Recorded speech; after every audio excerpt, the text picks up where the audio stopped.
రవి గారు సిద్ధంగా రవి గారు నమస్తే సార్. నమస్తే వర్మ సార్. పవన్ కళ్యాణ్ గారు ఆపరేషన్, మరొక వైపు జగన్మోహన్ రెడ్డి గారిని సీరియస్గా ఆయన హెచ్చరిస్తున్నాడు. ఏంటి ఒక్కసారిగా టోన్ రేజ్ అవుతుంది? ఇంతకుముందు గతంలో అయితే ఎన్నికల ముందు ఆయన ఆ రకంగా మాట్లాడారు హెచ్చరిస్తాని. ఇప్పుడు నేను ఎవరికి భయపడను, పవన్ అన్న కూడా ఎవరికి భయపడ్డు, నేను ఇంట్లో నుంచి బయటికి వచ్చాను అంటే మళ్ళీ తిరిగి వెళ్ళనా అనుకుంటే వస్తాను నేను అని ఇలాంటి మాటలు ఈ సందర్భంలో మాట్లాడడం.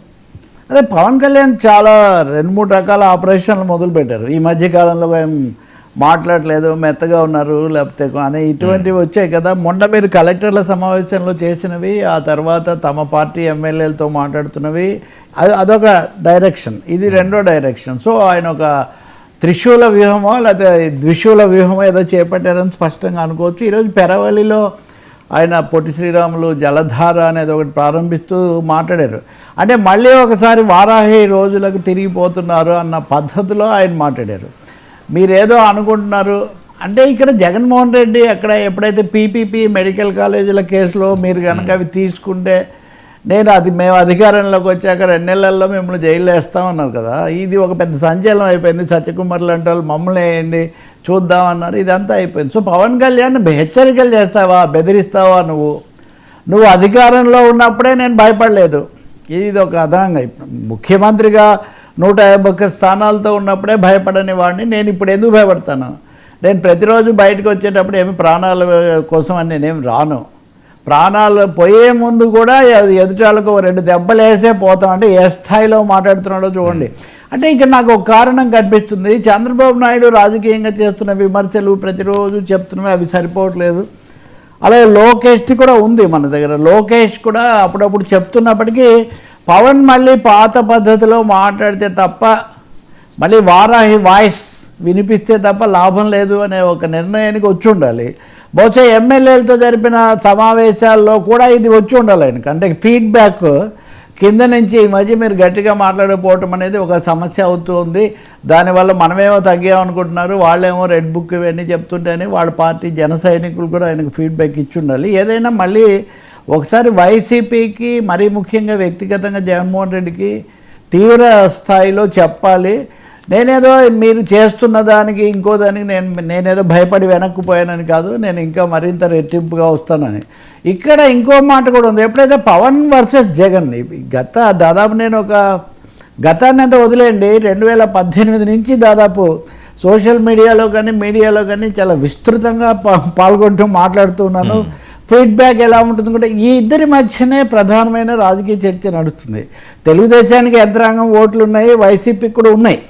కానీ ముఖాముఖి తలపడాల్సి వచ్చేసరికి ఎట్లా ఉంటుందంటే ఏది ఒక పెద్ద అమితాబ్ బచ్చన్ ఇంకొకరు కాసేపు కనపడిన ఇదే ఉన్నట్టుగా 21 స్థానాలే ఉన్నప్పటికీ Pawan Kalyan face of anti Jagan anger, Jagan వ్యతిరేక ఆగ్రహం, ఫైర్ అనే దానికి పవన్ కళ్యాణ్ను ప్రతిబింబంగా పరిగణిస్తూ వచ్చారు.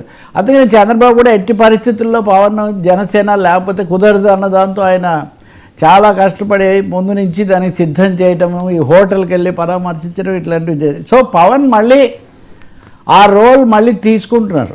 అంటే I am the main face against Jagan, కూటమికి ఒక ఐకానిక్ వాల్యూ రావాలంటే మామూలు భాష చాలదు అనే దానికి వచ్చినట్టుగా ఉన్నారు. పైగా ఈరోజు కార్యక్రమం కూడా ఆయన వరుసగా చాలా విషయాలు అక్కడ మాట్లాడారు. సో బహుశా ఇది కూటమి అధికారంలోకి వచ్చాక చేసిన అతి తీవ్ర హెచ్చరిక, అతి తీవ్ర భాషలాగా తీసుకోవచ్చు. సరే వాళ్ళు అంటారు ఆయన మాట్లాడితే మాకేంటని, సాయంత్రానికి మళ్ళీ వాళ్ళు జవాబిస్తారు. నిన్న కూడా పేర్నినని వరుసగా చాలా మాటలు మాట్లాడాడు, దీని మీదే మాట్లాడారు. ఉదాహరణకు సత్యకుమార్ను చాలా తిట్టాడు. ఎవరు పేర్నినాని కనుక చూస్తే వాళ్ళ మద్దతు చూసుకొని ఇలా మాట్లాడతావా ఇంకొకటి అన్నట్టుగా చాలా తీవ్ర భాష వాడారు. కాబట్టి పవన్ కళ్యాణ్ ఇక్కడ ఒక మోరల్ బూస్ట్, ఒక కాన్ఫిడెన్స్, కూటమి కాన్ఫిడెన్స్ పెరగాలి అంటే వాళ్ళు 1 కోటి సంతకాలు ఇంకోటి ఇవన్నీ చేస్తున్నప్పుడు, రెండవది కొన్ని అంతర్గతమైన అంశాలు కూడా వస్తున్నప్పుడు చేయాలనుకున్నట్టుగా ఉన్నారు. So war is again between Pawan and Jagan. ఇప్పుడు వాళ్ళు ఇదే స్థాయిలో మాట్లాడతారు ఖచ్చితంగా.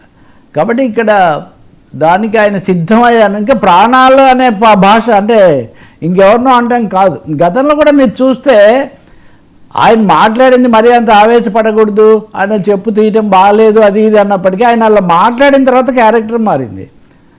అలాగే విశాఖపట్నంలో యాత్ర దగ్గర అరెస్ట్ చేయడం తర్వాత మారింది. సో గేమ్ చేంజర్ ఎవరు అవుతున్నారంటే ఈ పొలిటికల్ డిబేట్లో పవన్ కళ్యాణ్ గేమ్ చేంజర్ అవుతున్నాడు. మీరు గనక చూస్తే నిన్న కలెక్టర్ల సమావేశంలో చంద్రబాబు, పవన్ కళ్యాణ్ వీళ్ళందరూ అసంతృప్తి వ్యక్తం చేశారు. చంద్రబాబు అయితే అసంతృప్తితో ఉన్నాను అన్నారు, మీరు తగినంతగా డెలివరీ చేయట్లేదు అన్నారు. ఇవన్నీ అయిన తర్వాత మీడియాలో కానీ బయట చర్చ ఏమొచ్చిందంటే చంద్రబాబు గారే అంత అసంతృప్తిగా ఉన్నారు, కూటమి చేతులు ఎత్తేసిందని కొంతమంది హెడ్డింగ్ పెట్టారు. గజిబిజిలో కూటమి పడిపోయిందని కొంతమంది పెట్టారు. సో ఈ పరిస్థితుల్లో మళ్ళీ కాన్ఫిడెన్స్ను పునరుద్ధరించటము, మళ్ళీ ఆ ఊపు తీసుకురావడం అంటే మళ్ళీ గబ్బర్ సింగ్ అవతారం ఎత్తక తప్పదు అనే ఒక నిర్ణయానికి వచ్చి ఉంటాడు ఆయన.